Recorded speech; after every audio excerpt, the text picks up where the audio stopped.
Hello and welcome back to my channel. If you're new here, hi, my name is Haley and you're watching Between the Pages. I have a book review for you today, and that is Six Scorched Roses by Carissa Broadbent. This is a novella set in the Crowns of Nyaxia series, also known as one of my favorite romantasy series of all time. So this takes place between Ashes, no. Well, technically it's like 1.5, so it's supposed to take place between Serpent and the Wings of Night and Ashes and the Star-Cursed King. I personally don't know if it needs to stay in that, because part of this book happens like prior to Serpent and Wings of Night, and then the other half takes place like right before the Ashes and the Star-Cursed King. So we'll get to that, but I'm not quite sure where this actually belongs in the chronology, because like I said, it's straddling like two different times. So yeah, let's just talk about it. So this is about Lilith and Vale. Again, we meet them in the Ashes and the Star-Cursed King. Vale was loyal to the last Rishan king before Vincent took the throne after winning the Kujari. He is part of the Hiaj vampires. Vincent and Vale and Rayan or Rain are Rishan vampires. So let's just start there. So Rishan vampires have feathered wings and Hiaj. Again, I have not listened to the audiobook, so I don't know how it's pronounced, so I'm sorry. It's one of those fantasy words I don't know how to pronounce yet. But they have bat wings, so think the Bat Boys. And for Rishan vampires, think Hunt from Crescent City, or the Peregrine from the Dawn Court. Yes, from the Dawn Court. So if that helps you better visualize and keep them straight. I can keep them straight, but that's because I have read all of the Crowns of Nyaxia series books, except for one of them. But yeah.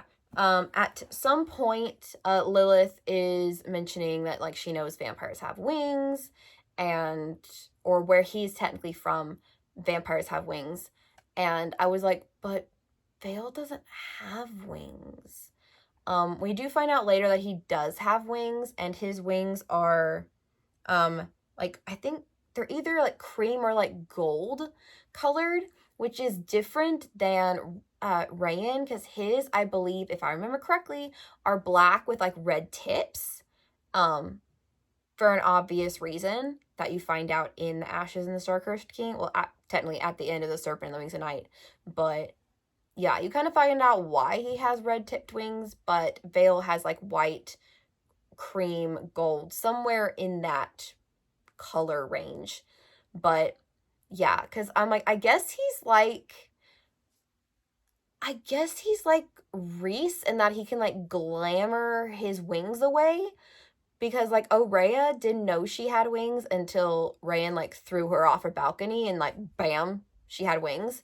But Rayan like always has his wings out. So I don't know if that's just a choice on Vale's part that he doesn't want to always have his wings. So I don't know, that's not really explored. Would like to see more of Vale and Lilith, just saying. And like I said, I don't know where this belongs in the chronology, because technically the first part of the book takes place before the Kujari, because he mentions that Vincent is still in power. And then at some point, like, he mentions that he is not going to go back to his original country because Rayan is now on the throne and he's a bastard king, and I will never bend the knee to this kid basically taking over the throne. And I was like, Vale, I don't appreciate how you're talking about my man, okay? I love Rayan purely because he's like down bad for Oraya. Like, he is head over heels in love with her. So I love Rayan. That is my baby boy. Or my cinnamon roll. I love him. So I was like, Vale, I don't appreciate how you're talking about my man, Rayan. So I didn't really like that. It kind of made me not really like Vale. But knowing the relationship that Vale and Rayan end up having in the Ashes and Star-Cursed King, I was like, I'll excuse it.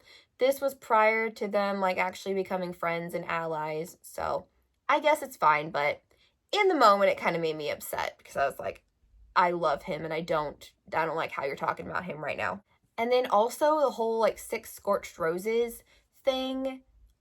You find out that Lilith has been a sickly child ever since, she was born. And so her father made a bargain with one of the gods to like basically keep her alive. But he cursed the rest of the land with sickness. But for some reason, everything dies except the roses.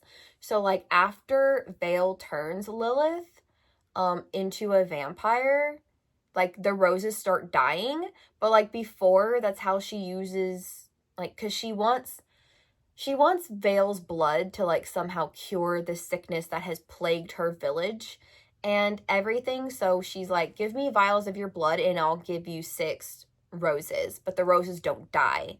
So the roses start dying after Lilith dies. But before then, I was like, what is up with these roses? I was so annoyed for most of this book because I was like, can we get to it? Like, why are the roses not dying? I did not understand. Like, you understand later after everything happens that I've explained to you. But before then, I was like, I'm so annoyed. What is up with the roses? Why are they not dying? Why are you not explaining anything to me? So that was only one thing that kind of annoyed me, that it took so long to figure out the mystery and everything. And it's a novella. It's super short. But oh my god, did it feel so long. Carissa Broadbent accomplished so much in such a small amount of time, which I love. I would love to see more novellas, honestly, in the Crowns of Nyaxia series, because I loved this one so much. But yeah, that was just my review, which it was meant to be a mini review. It's not a mini review anymore, of 6 Scorched Roses by Carissa Broadbent, and I will see you guys later.